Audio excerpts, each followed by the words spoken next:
Assalamu alaikum wa rahmatullahi wa barakatuh. Welcome to the very new episode of Meeting the Intellectuals. In today's episode, we will dive into a variety of topics from innovative teaching methods and the role of technology in education to the challenge faced by our current educational system. We will also discuss the National Educational Policy, that's NEP 2020, and its implications for the future of education in our country. So without further ado, let's welcome Professor Dr. Zuhur Ahmad Gilani, Dean School of Education, Central University, Gandarbal. अस्सलाम वालेकुम वरहमतुल्लाहि वबरकातुहू. Doctor साहब, आप ठीक हो sir? घर में सब ठीक? चलिए, thank you sir for joining us today. To start, sir, could you simply share us about your background, your publications? शुक्रिया इरफान साहब, आपने यहाँ तशरीफ़ लाया मेरे पास और इंशाल्लाह हम बात करेंगे एजुकेशन पे। तो मेरा नाम सईद ज़हूर अहमद गिलानी है। मैं एक पुलवामा डिस्ट्रिक्ट पहले था, अब वो शोपियान डिस्ट्रिक्ट बन गया, तो शोपियान डिस्ट्रिक्ट से ताल्लुक़ रखता हूँ। कापरेन हिपोरा बटागुंड एक कापरेन गाँव है, लास्ट गाँव है शोपियान डिस्ट्रिक्ट का, वहाँ से बिलोंग करता हूँ। तो मेरी स्कूलिंग वहीं लोकल में हो गई। फिर मैंने डिग्री कॉलेज अनंतनाग में ग्रेजुएशन की, पीएचसी किया, फिर बीएड मैंने कॉलेज ऑफ एजुकेशन श्रीनगर से किया। उसके बाद मैंने एमएससी किया मेरठ यूनिवर्सिटी से, एमएससी ज़ूलॉजी। तो उसके बाद मैंने एजुकेशन को शिफ्ट किया, एमएड किया मैंने कश्मीर यूनिवर्सिटी से, फिर पीएचडी किया मैं मानव से, मौलाना आज़ाद यूनिवर्सिटी एजुकेशन में। और मैंने एमए उर्दू भी किया है। ठीक। मैं पहले मौलाना आज़ाद नेशनल उर्दू यूनिवर्सिटी में बैसित उस्ताद काम कर रहा था, एसोसिएट प्रोफेसर। मैंने वहाँ काम किया 5-8 साल। फिर मैं सेंट्रल यूनिवर्सिटी ऑफ कश्मीर में 2017 में मैंने ज्वाइन किया। तो अभी मैं सेंट्रल यूनिवर्सिटी में ही अपने सर्विसेज। ठीक।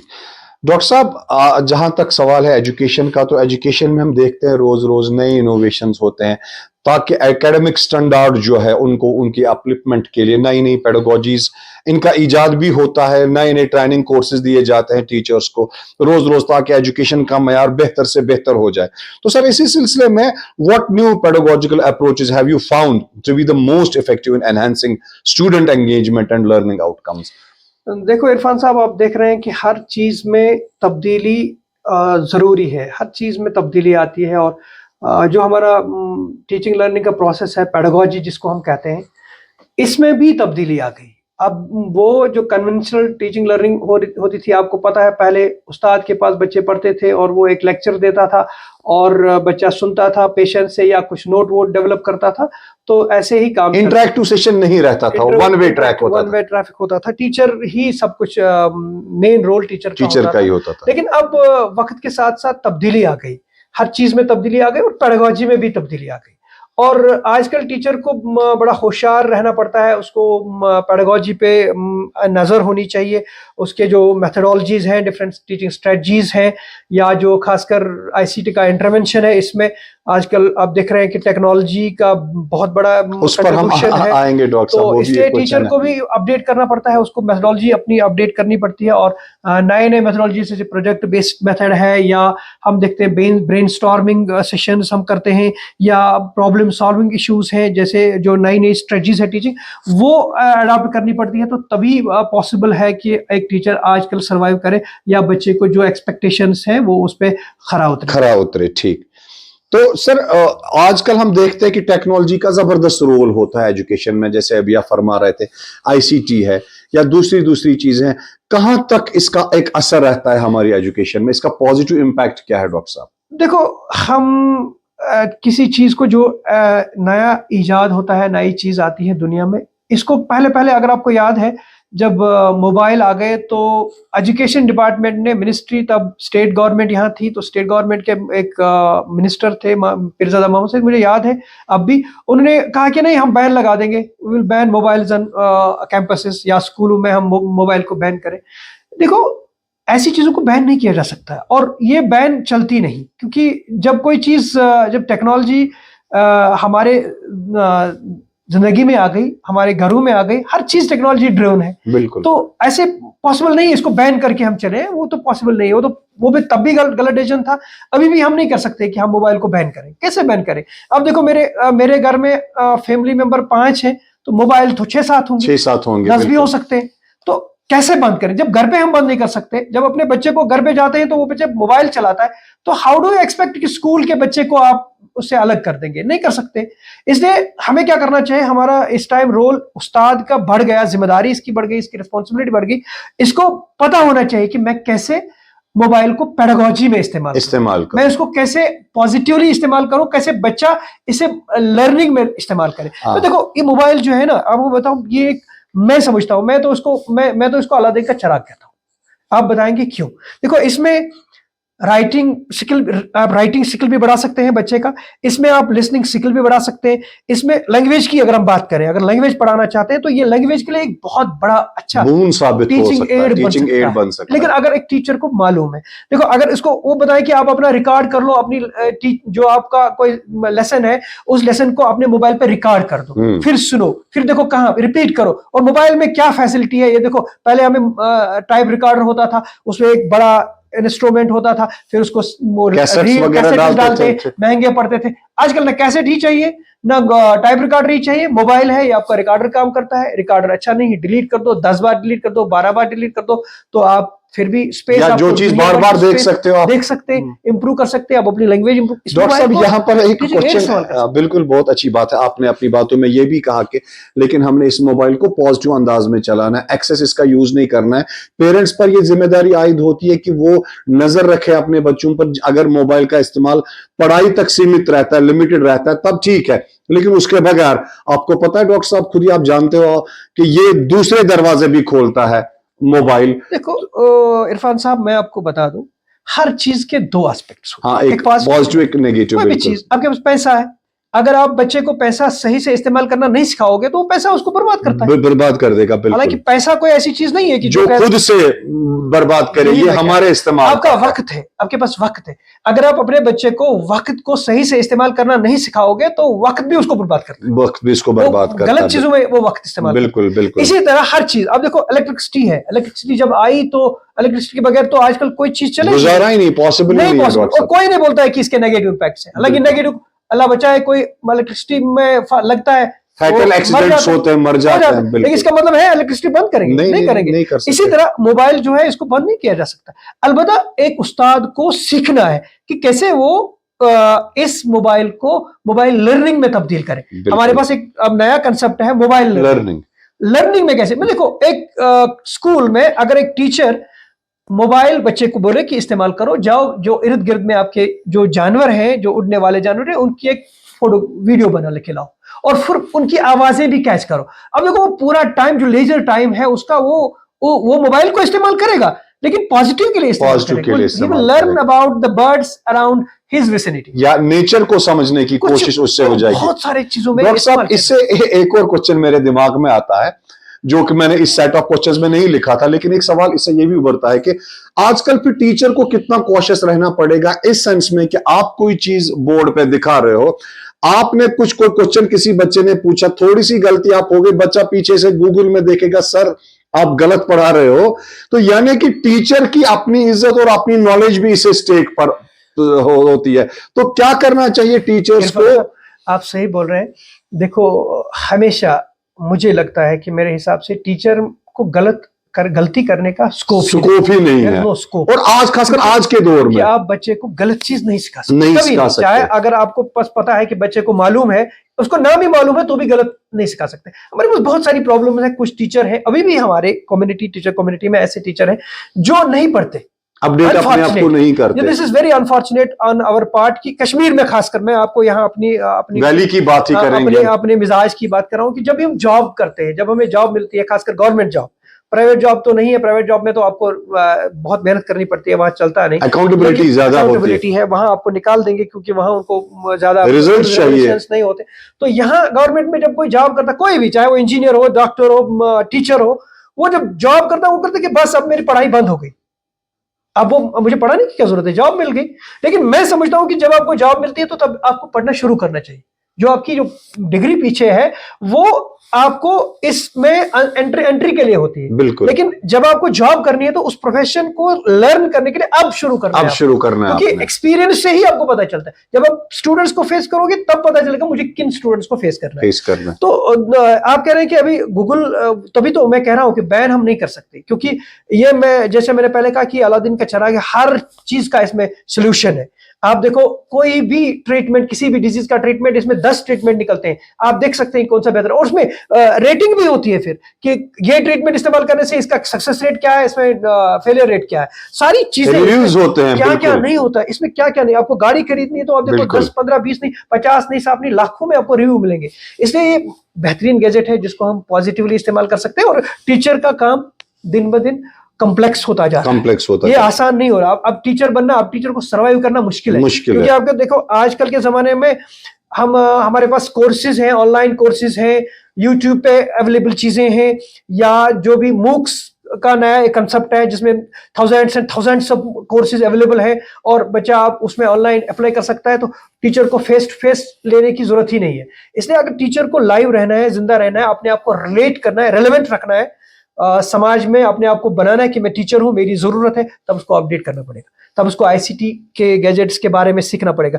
खासकर आजकल नया जो आया है आर्टिफिशियल इंटेलिजेंस, या चाइना ने डीप सीक का नया किया, डीप सीक, और नई नई और भी चीजें आ जाएंगी, आप देखेंगे आने वाले वक्त में, क्योंकि आप बहुत जल्दी तरक्की कर रहे हैं, लोग साइंटिस्ट बहुत काम कर रहे हैं। तो इसलिए कुछ तो यहाँ तक कह रहे हैं कि हो सकता है फिजिकल टीचर अब रिप्लेस हो रोबोट्स, मैकेनिकल रोबोट्स, वो भी पॉसिबिलिटी है, ऐसे एक्सपेरिमेंटेशन हो रही है। लेकिन फिर भी अगर मैं वही कह रहा हूं कि अगर एक टीचर को खुद को रेलेवेंट रखना है, खुद को फील्ड में रखना है, तो फिर उसको अपडेट करना पड़ेगा। अच्छा, उसको ये सारी चीजें, जो नई मेथोडोलॉजीज है, नई स्ट्रेटजीज है, जो नई डिमांड्स है मार्केट की, वो उस हिसाब से अपने आप को फुलफिल करनी है, वो डिमांड्स को फुलफिल, तभी तो वो रेलेवेंट रहेगा, अदरवाइज मुश्किल है। डॉक्टर साहब, एक टीचर ने कल, जब मैं उनको बोल रहा था कल हमारा ये प्रोग्राम है, तो उन्होंने कहा कि मेरी तरफ से एक क्वेश्चन पूछना डॉक्टर साहब से कि पहले हम उस छड़ी को, जिससे हम बच्चे को डराते थे, जिसकी वजह से वो काम करता था, या हम सोच रहे थे कि इसको हम डिसिप्लिन कर रहे हैं, जिसको अकलनुमा भी कह रहे थे, एकदम से कॉर्पोरल पनिशमेंट गवर्नमेंट ने बैन की, चाइल्ड साइकोलॉजी पढ़ी कि इससे बच्चा डरता है, स्कूल नहीं आता। क्या ये सही फैसला है, या थोड़ा सा प्रेशर टीचर का होना चाहिए बच्चे पर, या कंप्लीटली एक फ्रेंडली एटमॉस्फेयर होना चाहिए? देखो, वक्त बदलता है। पहले तो मदरसे में ये जो कॉर्पोरल पनिशमेंट था, फिजिकल पनिशमेंट था, ये चलता था। मैंने भी काम किया, मैं आपको बता दूं, मैंने प्राइवेट स्कूल में काम किया, मैंने भी बच्चों को, तब मैंने उतनी क्वालिफिकेशन नहीं थी, आई वाज 10+2 जब मैंने प्राइवेट स्कूल में अपना कैरियर टीचिंग का शुरू किया। लेकिन मुझे आज भी रिग्रेट है कि मैं क्यों बच्चों को मारता था। ये बच्चे नहीं पढ़ते, मरने से कोई नहीं पढ़ता। फिजिकल कॉर्पोरल पनिशमेंट तो बिल्कुल आजकल मुझे लगता है कि जानवरों को भी नहीं दे सकते। क्यों दें?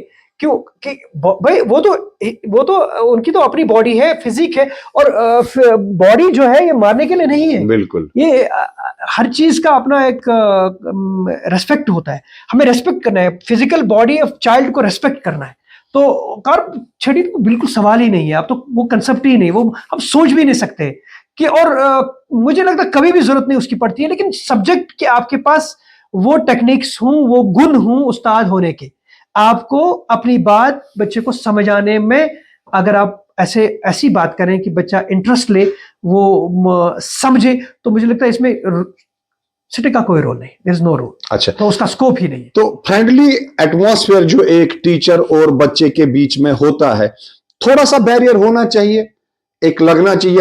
अभी अभी कुछ रिसर्च भी हुआ है, उसमें लगा है कि कुछ स्टूडेंट्स को इन एडवांस कंट्रीज ये महसूस हो रहा है कि ये जो हमारे टीचर्स हैं, since they are being paid for their job, तो इनको तो हमने पढ़ाना ही पढ़ाना है। यानी कि वो जो रेस्पेक्ट की एक लेवल हुआ करती थी टीचर और शागिर्द के बीच में, यहाँ मुझे हज़रत अली रज़ी अल्लाह तआला का कौल भी आता है कि अगर किसी से मैंने एक लफ्ज भी सीखा है तो मैं उम्र भर उसका गुलाम रहने को तैयार हूं।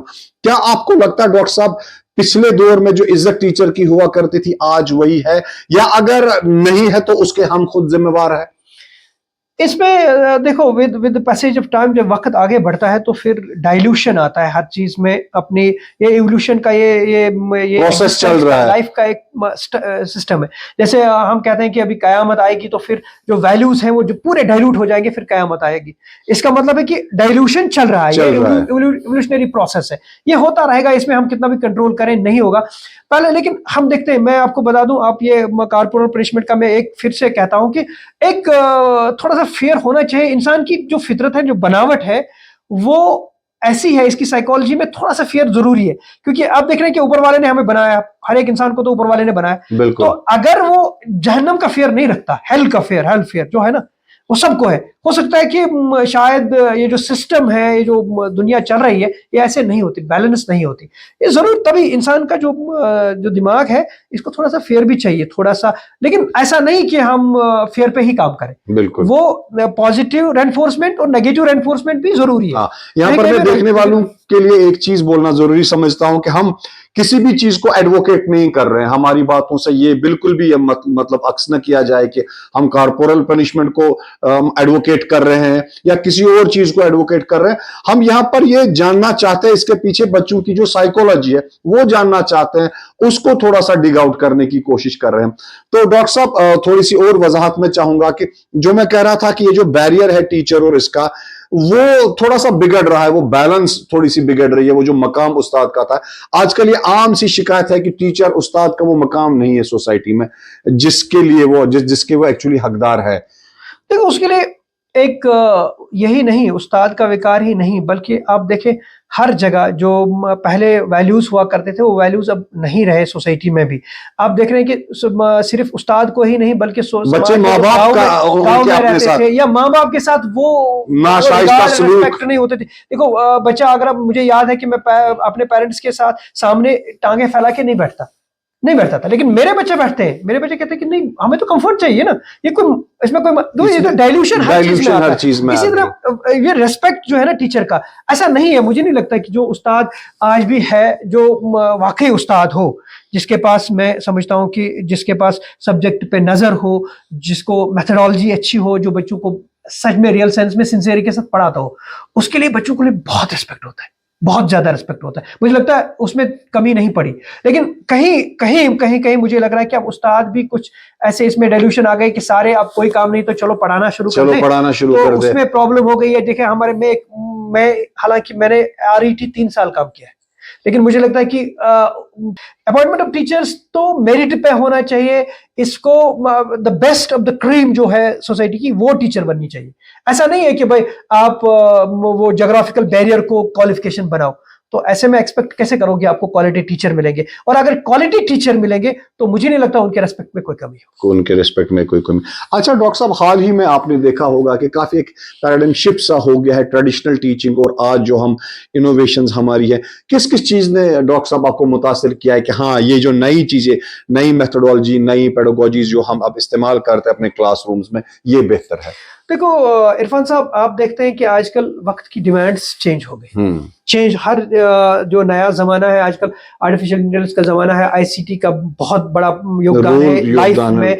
और नई नई चीजें जो समाज को चाहिए, खासकर मार्केटिंग, अब बिल्कुल ऑनलाइन मार्केटिंग चल रही। पहले तो ऑनलाइन का कंसेप्ट ही नहीं था। अब तो मार्केटिंग का भी बिल्कुल सारा हुलिया ही बदल गया। तो इसलिए जो हमें जॉब मार्केट है वो बदल गई। तो जॉब मार्केट जो बदल गई, तो इसका मतलब है कि उनको स्किल्स पहले होने चाहिए थे, वो अब नहीं चलेंगे।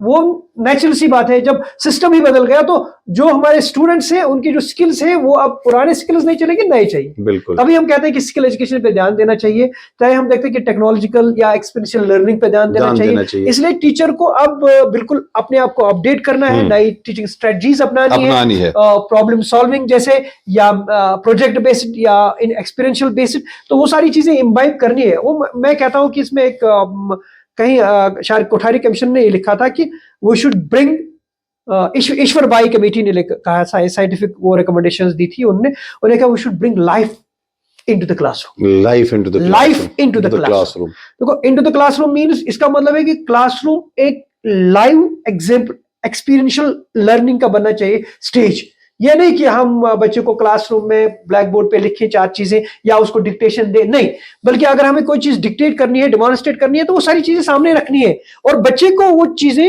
खुद करनी फील करानी है, वो खुद करना चाहिए, इन्वॉल्व होना चाहिए, तो तभी एक्सपीरियंशियल लर्निंग थोड़ा सा इलाबोरेट कीजिए डॉक्टर साहब। एक्सपीरियंशियल लर्निंग आजकल का बहुत बज़वर्ड है, क्योंकि एनईपी 2020 जब से आई तब उन्हें कहा कि there should be necessarily one part or important component of teaching learning process based on experiential learning, because there should be some definite number of credits that should be based on experiential learning. Oh, I will tell you, in my course of beard, we are doing 2-year beard course, so we have kept 6 months, one semester.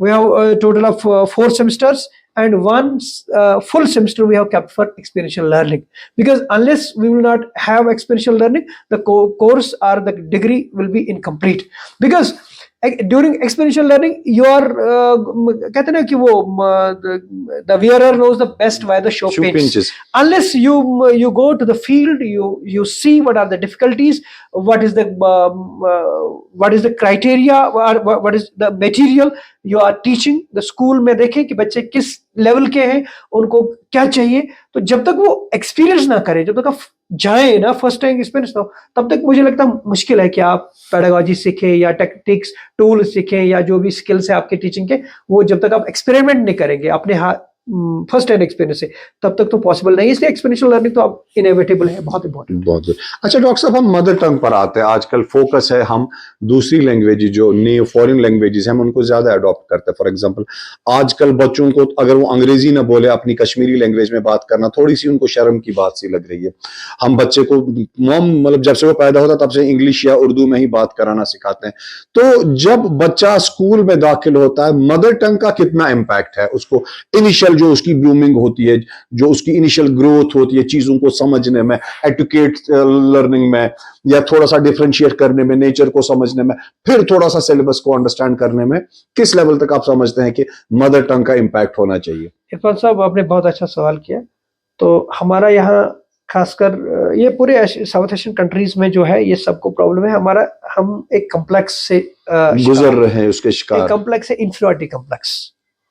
ये inferiority complex हमें नुकसान पहुंचाता है फायदे के बजाय। देखो, अगर यहाँ कोई अंग्रेजी बोलता है तो हम कहते हैं कि ये तो तूफान है। हालांकि अंग्रेजी हो, उर्दू हो, कश्मीरी हो, डोगरी हो, ये सारी लैंग्वेजेस है, और लैंग्वेज का काम होता है टू कम्युनिकेट, अपनी बात दूसरों तक पहुंचाना। बिल्कुल। और मुझे नहीं लगता है कि कोई लैंग्वेज इंफीरियर है या सुपीरियर है। हम देखते हैं, अगर अंग्रेजी हम बोले तो अगर अपनी बात अंग्रेजी में सही से बोल सकते तो कोई प्रॉब्लम नहीं, लेकिन अगर आप कश्मीरी में बोले तो मुझे नहीं लगता कि कोई कमी है। बिल्कुल। लेकिन ये इंफीरियरिटी कम्प्लेक्स जो है ना, ये it is deep rooted in our society. मैं एक एग्जांपल बता दूं आपको। तो जब मैं किसी हॉस्पिटल में जाता हूँ या कहीं किसी जगह जाता हूँ, अगर मैं कश्मीरी में बात करूँ, उर्दू में बात करूँ, वो थोड़ा लाइटली लेते हैं। अगर मैं अंग्रेजी में बोलूँ, professor Zahoor Gilani, how to met and this and that, and they take me seriously. एक सोसाइटी में हमारा प्रॉब्लम है, लेकिन इसको निकालने के लिए टाइम लगेगा। मैं आपको बता दूं, इंग्लिश क्यों इंटरनेशनल लैंग्वेज बनी? ये हमने नहीं बनाई ना, ये उन्होंने बनाई जिनकी ये मदर टंग है। उन्होंने अपनी मदर टंग को बहुत पैसा खर्च किया, उस पर काम किया, तब ये इंटरनेशनल लैंग्वेज बन गई। तो हम किसी भी लैंग्वेज को इंटरनेशनल लैंग्वेज बना सकते हैं, ऐसा कुछ नहीं। हम कश्मीरी को भी इंटरनेशनल लैंग्वेज बना सकते हैं, लेकिन अगर हम उस पर एफर्ट्स करें, हमें करने हैं जिनकी ये मदर टंग है। इसी तरह अगर हम किसी भी लैंग्वेज में बात करें, मुझे नहीं लगता कोई प्रॉब्लम है। सिर्फ हमारा मकसद ये है कि बच्चा समझना चाहिए। आजकल हमारी बहुत बड़ी प्रॉब्लम है। आप देखो, हमारे जो इंग्लिश मीडियम के बच्चे हैं, उनको कश्मीरी समझ नहीं आता। उनको कुनहट बोलो, वो बोलते वो क्या होता है, कुनहट क्या होता है। हालांकि मदर टंग है हमारी। मदर टंग तो आपको मैं बताऊं, गांधी जी ने कहा है, बहुत पहले कहा है कि mother tongue is as good as the milk of the mother. तो देखो कितने भी न्यूट्रिएंट्स में, ऐसी एग्जांपल आपको सिखाऊं, मिल्क में जो आर्टिफिशियल मिल्क बनता है, कहते हैं, कितने ही आप इंग्रेडिएंट उसमें डाल दो, लेकिन it can never replace mother's milk. बिल्कुल same is the case with mother tongue language. कितनी भी अच्छी आप अंग्रेजी सिखाओ, लेकिन आप उसको कश्मीरी या मदर टंग रिप्लेस नहीं कर। मैं एक एग्जांपल बताऊं। आपने अभी ये बॉन्ड की बात की, बच्चे और टीचर की, इनमें एक खुशगवार बॉन्ड बनना चाहिए, फेयर नहीं रहना चाहिए, वो कॉर्डियल एटमॉस्फेयर सा क्रिएट होना चाहिए। एक बच्चे को अगर आप कह रहे हैं लव करना चाहते हैं छोटे बच्चे को, अंग्रेजी में आप उसको क्या कहोगे, यार मैं लिवर, अगर उर्दू में म्यून जिगर, कर्ज रिपोर्ट में म्यून जिगर। अब देखो जो कम्युनिकेट कर रहे हैं वो आप नहीं कर सकते किसी और लैंग्वेज में, उसका Possible नहीं है। ट्रांसलेशन अजीब सा लगेगा, वो होगा ही नहीं, वो होगा ही नहीं, वो होगा बिल्कुल। ही नहीं। और हो सकता है अंग्रेज लोग जब अपने बच्चों के साथ कर रहे होंगे, क्योंकि उनका वो मदर टंग है, उनका वो मतलब they may be they are understanding completely using different the words। type of love and all that which their language contains। लेकिन जो हम करना चाहते हैं नहीं कर सकते। कैसे बोलेंगे आप बच्चे को, बोल रहे हैं जिगर, तो जरा किसी भी लैंग्वेज में नहीं कर सकते, इट इज नॉट पॉसिबल। तो गर्ल्स के फिर मदर टंग का इफेक्ट जो बहुत इंपॉर्टेंट जबरदस्त है, बहुत किस इंपॉर्टेंट लेवल है। तक इसमें पढ़ाई होनी चाहिए? तो देखो इसमें लेवल की बात नहीं है। अब देखो वही मैं कह रहा हूं, फिर एक बच्चे को लैंग्वेज समझ आनी चाहिए, उस्ताद को कोई चीज उसको सिखाना है, जिस भी लैंग्वेज में वो सीखे उसी में उसको सिखाना चाहिए। अच्छा ठीक। और इसमें मुझे नहीं लगता है कि ये लेवल 8वीं तक होना चाहिए, 10वीं तक। पर पीएचडी में भी मैं पीएचडी में बच्चों से बात कर रहा हूं, तो अगर मुझे कभी लग रहा है कि they are not able to understand in English, मैं तो कश्मीरी में बात कर रहा हूं, मैं समझा रहा हूं भाई, ये क्योंकि बात कम्युनिकेट करने की होती है, समझ आना चाहिए, ही शुड अंडरस्टैंड। बिल्कुल। अच्छा डॉक्टर साहब, ये जो एनईपी 2020 में ये स्किल एजुकेशन का कंसेप्ट आया है, तो इसकी कितनी अहमियत आपको लगती है? देखो ये बहुत अच्छी पॉलिसी है। पॉलिसी तो इम्पोर्टेंट है, क्योंकि विद पैसेज ऑफ टाइम हमें पॉलिसियां बदलनी पड़ती हैं। क्योंकि मैं एक एग्जांपल बता दूंगा आपको, पहले पॉलिसी हमारे 1986 की थी, और 1986 में मोबाइल था ही नहीं, इंटरनेट था ही नहीं। तो हम चाहते हैं कि 1986 की पॉलिसी आज भी काम करे, नहीं करे, नहीं चल सकता। दिस इज वेरी इंपॉर्टेंट कि we have to change the policy. और प्लानर्स और कंट्री में लोग बैठे हैं, ऐसा नहीं है ये बच्चों ने नहीं बनाई है, ये इसमें बहुत पैसा भी लगता है, इसमें बहुत इंटेलेक्ट भी लगता है, टाइम भी लगता है, फिर कोई पॉलिसी आती है। और ये बहुत अच्छी पॉलिसी है, इसमें बहुत पॉजिटिव से हर चीज दुनिया में, मैंने पहले भी कहा कि इसमें कुछ नेगेटिविटीज भी होंगी, कुछ ग्रेव एरियाज भी होंगे, लेकिन हमें पॉजिटिव्स को देखना चाहिए, उनको देखना चाहिए। तो उसके लिए मैं कहता हूं कि एनईपी बहुत अच्छी पॉलिसी है। तो इसने बहुत जबरदस्त रिकमेंडेशन दी, अगर हम उनको ग्राउंड में इम्प्लीमेंट कर पाए, इम्प्लीमेंटेशन में टाइम लगता है। डॉक्टर साहब आप कुछ एग्जांपल्स दे सकते हैं कि क्या इफेक्ट है एनईपी 20 का, क्या नई चीज आ रही है जो रेवोल्यूशनाइज करे हमारे एजुकेशनल सिस्टम? मैं आपको बता दूंगा, एनईपी बहुत अच्छी पॉलिसी है। ये तो मुझे लगता है कि विजनरी डॉक्यूमेंट है, जो बेशक हमारे सिस्टम को, हमारे एजुकेशन सिस्टम को पूरा बदल सकती है, रिवाइव कर सकता है, रेवोल्यूशनाइज कर सकता है, ओवरहालिंग कर सकता है। लेकिन इसमें इम्प्लीमेंटेशन में टाइम लगेगा। मैं क्यों बताऊंगा, कुछ रिकमेंडेशंस कोठारी की कमीशन की, जो 64 का कमीशन है, अभी भी इम्प्लीमेंट नहीं हुई। इसका मतलब नहीं है कि इम्प्लीमेंट नहीं होगी, लेकिन रिकमेंडेशन सारी 100% 2 दिन में, 10 दिन में, 2 साल में, 50 साल में हो जाएगा। कुछ चीजें रह जाएंगी, कुछ, लेकिन कोशिश हमें करनी है। बहुत सारी रिकमेंडेशंस इसमें अच्छी हैं, जैसे कि आपने अभी कहा कि स्किल एजुकेशन पे, एक्सपीरियंशियल लर्निंग पे, या प्रोजेक्ट बेस्ड लर्निंग पे, या रिसर्च ओरिएंटेशन पे, इनोवेशंस पे, इन्होंने बहुत अच्छी रिकमेंडेशंस दी है। तो अगर इन पे हम सच में इस पे बात करें, इसमें काम करने की कोशिश करें, तो it will be wonderful for us. एक इफेक्ट इसका ये भी है डॉक्टर साहब कि अब आप एक साथ दोनों सब्जेक्ट्स भी ले सकते हो। फॉर एग्जांपल आप आर्ट्स में भी कुछ सब्जेक्ट चूज कर सकते हो, साइंस का भी कुछ ले सकते हो। देखो बहुत सारी रिकमेंडेशंस है इसकी, मैंने इसको उर्दू में ट्रांसलेट भी किया है। अच्छा, ट्रांसलेटेड इन उर्दू, और बुक किताब में आ गई, मार्केट में है। तो ताकि मैं सोचता हूँ कि जो बात समझनी चाहिए, क्योंकि हम पढ़ते, मैंने 5-6 बार ये डॉक्यूमेंट पढ़ा है, जो ये 64 एनईपी का डॉक्यूमेंट है। लेकिन सिर्फ मुझे लगता है कि अभी भी कहीं कहीं मुझे अंडरस्टैंडिंग के डिस्कशन में जब हम बैठते हैं, तो फिर हम बहुत सारी चीजें सीखते हैं, क्योंकि पढ़ने से सारी चीजें क्लियर नहीं होती है। जब हम कोई चीज इंप्लीमेंट करते हैं, तो वहां जो दुश्वारियां आती हैं वो डिफरेंट ग्राउंड लेवल पर, ग्राउंड जीरो पे, हाँ। तो फिर हमें फिर से पढ़ना पड़ता है। तभी मैं कह रहा हूँ कि जो इसकी रिकमेंडेशन है बहुत अच्छी है। जैसे आपने कहा कि मल्टी डिसिप्लिनरी अप्रोच है कि एक बच्चा कोई भी सब्जेक्ट चुन सकता है, कोई भी सब्जेक्ट, लेकिन इसमें रिसोर्सेज की कमी अभी भी हमारे पास है। इट विल टेक टाइम, क्योंकि हमारे इंस्टीट्यूशंस में वो रिसोर्सेज नहीं है कि हम बच्चे को पूरी 100% चॉइस दे सब्जेक्ट चूज करने की, क्योंकि हमारे पास अगर 10-12 या 50-60 डिसिप्लिन्स के सब्जेक्ट्स के उस्ताद हैं, हम वही चॉइस दे सकते हैं। लेकिन एनईपी ने एक वंडरफुल ये भी कहा कि इसमें एक वंडरफुल रिकमेंडेशन ये भी है कि अगर आपको इंस्टीट्यूशन में नहीं मिल रहा है, तो दूसरे इंस्टीट्यूशन में जाओ। हाँ, अगर दूसरे इंस्टीट्यूशन में नहीं मिल रहा है, तो ऑनलाइन जाओ। तो इसलिए इसमें बहुत सारी फ्लेक्सिबिलिटी है, तो ये एक बहुत अच्छी रिकमेंडेशन है। लेकिन कहाँ तक हम इसको बच्चे को दे रहे हैं, वो तो अभी वक्त ही फैसला करेगा। अभी इंस्टीट्यूशंस को बहुत काम करना है। डॉक्टर साहब, एक और सवाल की तरफ मैं बढ़ूंगा, आपको क्या फैलेसी लग रही है अभी हमारे एजुकेशन सिस्टम में? कौन अभी से लूप होल्स या जिनको आप चाहते हो कि ये चीज ना हो, थोड़ा सा यहाँ पर रिवाइवल इरफान की साहब, जरूरत है? मैं बता दूं, सुबह में शायरी सुन रहा था कि उसने कहा कि बुढ़ापे में आप मुझे पूछोगे कि कहाँ दर्द है, एक जगह होता तो मैं तो दिखाता। दिखाता, यहाँ तो पूरे जिस्म में दर्द ही दर्द है। वही मैं ऐसा नहीं है, हमारा एजुकेशन सिस्टम काम करता है, यहाँ के इंटेलेक्चुअल्स निकलते हैं, डॉक्टर्स हम तैयार करते हैं, साइंटिस्ट तैयार करते हैं, बहुत सारे अच्छे लोग भी हैं। और कश्मीर में आप देखते हैं ऐसे बहुत सारे लोग निकले हैं जो पूरे वर्ल्ड में फैले हैं और जिन्हें नाम बनाया है, नाम कमाया है और कंट्रीब्यूट कर रहे हैं, ऐसा नहीं है। लेकिन अगर हम ओवरऑल देखें तो अभी हम बहुत पीछे हैं, एजुकेशन में बहुत काम करना है और बहुत कमियां हैं, बहुत सारी कमियां, खासकर बेसिक एजुकेशन में। जो हम स्कूल, प्राइमरी स्कूल की बात करें या एलिमेंट्री स्कूल में, जो एक्सपेक्टेशन है टीचर से कि बच्चे को वो एफिकेसी, वो एबिलिटी डेवलप हो जाए, नहीं होती। फिर हम हायर एजुकेशन में उसको नहीं वो चीज़ें दे सकते हैं जो बेसिक में दे सकते हैं। तो इसलिए बहुत सारी चीज़ें जो है हमें इम्प्रूव करने की ज़रूरत है। खासकर हमें देखना, मैं आपको बता दूं, 5th तक या 8th तक बच्चे को लैंग्वेज में बहुत ज़्यादा जोर देना है। उसको लैंग्वेज डेवलप करनी है, कोई भी लैंग्वेज डेवलप करो, ऐसा नहीं है, मैं नहीं कहता हूँ कि अंग्रेजी डेवलप करो, कोई भी लैंग्वेज परफेक्टली वो डेवलप करना चाहिए। आपको पता, हमारी प्रॉब्लम है, कश्मीरी हमें बोलनी आती है, हम सुनते भी अच्छी तरह, समझते भी हैं, पढ़नी लिखनी न नहीं पढ़नी आती। आती है, न लिखनी आती है, बिल्कुल। हैंडीकैप्ड है। अंग्रेजी हम न बोलते हैं, न समझ पाते हैं, हम लिखते हैं थोड़ा सा और कभी कभार बात भी करते हैं और पढ़ सकते हैं। मैं अपनी बात करूं, मैं अंग्रेजी बड़ी अच्छी पढ़ता हूं, कोई भी अंग्रेजी पढ़ सकता हूं, मैं अंग्रेजी लिख भी अच्छा लेता हूं, लेकिन स्पीच मेरी उतनी अच्छी नहीं, डिफिकल्टीज है। इसी तरह मैं समझने में शायद, अगर कोई फ्लंट इंग्लिश जल्दी जल्दी बोले तो मैं समझ ना पाऊं। वही मैं कह रहा हूं कि इसमें भी हैंडीकैप, दो चीजें इसमें भी कमी है। एक लैंग्वेज के लिए 4 चीजें चाहिए, एक लिसनिंग, एक स्पीकिंग, एक रीडिंग एंड राइटिंग, तब ये कंप्लीट होती है। लेकिन हमें किसी भी लैंग्वेज में ये चीजें, चारों चीजें नहीं होती।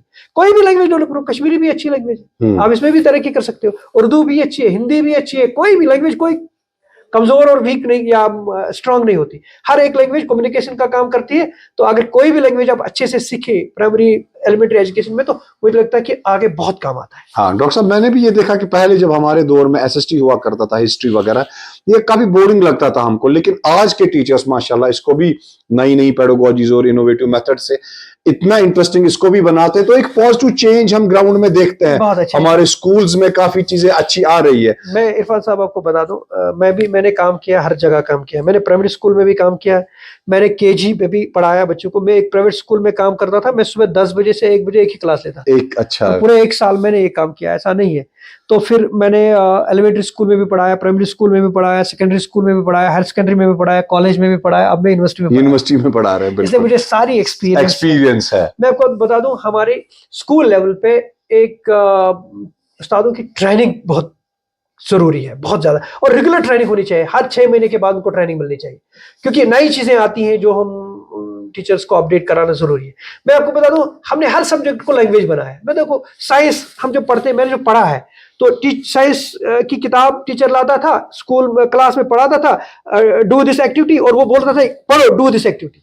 एक्टिविटी करने की चीज है भाई, साइंस किताब में लिखा है डू दिस एक्टिविटी, इसका मतलब है एक्टिविटी करो। हाँ। हम पढ़ते थे डू दिस एक्टिविटी, और वो फिर बच्चों से पढ़ा था, उठो पढ़ो, डू दिस एक्टिविटी, फिर वही हम पढ़ते थे। तो एक उसका तो लैंग्वेज बनती थी ना। बिल्कुल, साइंस पढ़ाने का जो अलग से तरीका है, सोशल साइंस को भी लैंग्वेज, सब इसको लैंग्वेज। और अब चूंकि चेंज आती है, सोशल साइंस हम फील्ड में जाके सीख सकते हैं कि हमें जाना चाहिए, हमें ये हिस्टोरिकल प्लेसेस को देखना चाहिए, फिर पता चलता है कि क्या है, क्या क्या हुआ है। बिल्कुल, लैंग्वेज पहले डेवलप होनी चाहिए, लैंग्वेज पहले, इस चीज में लैंग्वेज होनी चाहिए, तभी बच्चा कोई चीज देख के बोल सकता है कि मैंने ये देखा, इसमें ये है। बिल्कुल। डॉक्टर साहब, आज के निशस्त की आखिरी सवाल की ओर मैं बढ़ूंगा, उसके बाद डॉक्टर साहब आपसे बहुत से क्वेश्चंस रहे हैं रिगार्डिंग न्यू पेडागोजीज एंड मेथोडोलॉजीज पर, उस पर हम जरूरी बात करेंगे इंशाल्लाह आपसे जब हम दूसरी बार आपसे मिलेंगे। तो आज के इस प्रोग्राम का आखिरी सवाल में, क्या एजुकेशन कोई हासिल करता है सिर्फ इज इट मनी ड्रिवन, पैसा कमाने के लिए, या it makes a man a better man? मैंने देखा कुछ एक आध महीने पहले, आपने भी सब देखा होगा कि कोई पीएचडी स्कॉलर चाय बेच रहा है, कोई पीएचडी स्कॉलर फल बेच रहा है, फिर इस न्यूज को बिल्कुल वायरल किया जाता है। तो क्या मकसद है असल में एजुकेशन का? क्या ये खाली मनी ड्रिवन पॉलिसी है? हम देख रहे हैं आजकल टाइम्स ऑफ इंडिया में एक आर्टिकल भी मैंने पढ़ा था, अब लोग प्योर साइंसेस की ओर नहीं जाते क्योंकि उसमें पैसा मिलना बड़ा मुश्किल है। आप पीएचडी करके साइंस में रिसर्च करोगे तो उससे बेहतर लोग ये समझते हैं हमारे बच्चे कि चलो कोई इंजीनियरिंग कोई ऐसा कोर्स किया जाए कि 3 साल 4 साल किया, उसके बाद नौकरी लगे, पैसा कमाने लगे। तो क्या है रोल एक्चुअली एजुकेशन का, या इसमें ये दोनों चीजें आती हैं? इरफान साहब, आपने बहुत अच्छा सवाल किया। देखो, इंसान अशरफुल मखलूकात है। इसको अशरफुल मखलूकात का दर्जा इसलिए है कि ये मशीन नहीं है, ये मशीन नहीं ये है। इंसान है। और इंसान वो क्या कहते हैं, इमोशंस से बना है। इसके दो बुनियादें हैं। इसकी जो बिल्डअप है, इसकी जो बॉडी है, इसकी दो एग्जिस्टेंसेस हैं। एक स्पिरिचुअल एग्जिस्टेंस, एक साइंटिफिक एग्जिस्टेंस, जिस्मानी एग्जिस्टेंस। एक जिस्म हमारा है, लेकिन इसमें एक रूह है, और रूह की अपनी हिफाजत है। हमें रूह को भी ट्रेन करना है। लेकिन अनफॉर्चुनेटली हम जो आजकल की एजुकेशन देख रहे हैं, जो कन्वेंशनल एजुकेशन सिस्टम है, इसमें इंसान को सिर्फ मशीन ही समझा जाता है। मशीन ही कि समझा कैसे जाता ज्यादा कमाए, कैसे ये एक सिक्योर्ड मशीन की तरह काम करे, और एक चार्टर्ड अकाउंटेंट बने, फिर इसकी सैलरी 2 करोड़ 3 करोड़ मिले, पैकेज मिले 1 साल का। तो इसी तनाजुर में इंसान को देखा जाता है, लेकिन इंसान ऐसा नहीं है। देखो, जॉब्स आती रहेंगी, काम होती जाएंगी, बढ़ती जाएंगी, वर्ल्ड में चेंज आती जाएंगी, लेकिन इंसान तब भी ऑन द टॉप है। इंसान अभी भी अशरफुल मखलूकात है, और मुझे लगता है कि आखिर तक, वर्ल्ड के आखिर तक जब कयामत आएगी, तब तक अशरफुल मखलूकात ही रहेगा। तो इसलिए इसमें ड्यूअल ट्रेनिंग होनी चाहिए। एक स्पिरिचुअल ट्रेनिंग भी होनी चाहिए, और एक साइंटिफिक ट्रेनिंग भी होनी चाहिए। इसका जो मैंने कहा, स्किल डेवलपमेंट, जो हम सेंस ऑर्गन्स की बात कर रहे हैं, हमारे पास सेंस ऑर्गन्स का डेवलपमेंट भी होना चाहिए, लेकिन साथ साथ स्पिरिचुअल डेवलपमेंट भी होनी चाहिए। स्पिरिचुअल डेवलपमेंट, क्योंकि हम देख रहे हैं अभी बहुत एनईपी में भी बड़ा स्ट्रेस दिया कि वैल्यू एजुकेशन होना चाहिए। इंडियन नॉलेज सिस्टम पे ये ज्यादा ध्यान देते हैं। क्यों देते हैं? इसलिए कि हम चाहते हैं कि एक इंसान जो हम कॉलेज में या यूनिवर्सिटी में तैयार करें, वो मशीन न बने, बल्कि वो इंसान बने, एक ह्यूमन बीइंग बने, और उसके पास इमोशंस है, उसके पास हुबुल वतनी हो, उसके पास इंसानियत के लिए हम दिल में दर्द हो। उसको ये ना समझे कि वो सिर्फ अपना सोचे, सिर्फ पर्सनल सोचे कि मैं कितना पैसा कमा रहा हूँ, बल्कि वो समझे कि मैं समाज के लिए कैसे काम कर सकता हूँ, मैं मुल्क के लिए कैसे काम कर सकता हूँ, मैं पूरे इंसानियत के लिए, पूरे यूनिवर्स के लिए। क्योंकि we are the unit of this whole universe एक है, इंसान सब एक है। और अब अभी तो आप देख रहे हैं कि ह्यूमंस जो है वो रैट रेस ऑफ मटेरियलिज्म की तरफ बढ़ रहे हैं। लेकिन मुझे लगता है इसी से हम देखते हैं कि बहुत बड़ी जॉब भी है, बहुत बड़ा पैसा भी है, लेकिन सुकून नहीं है।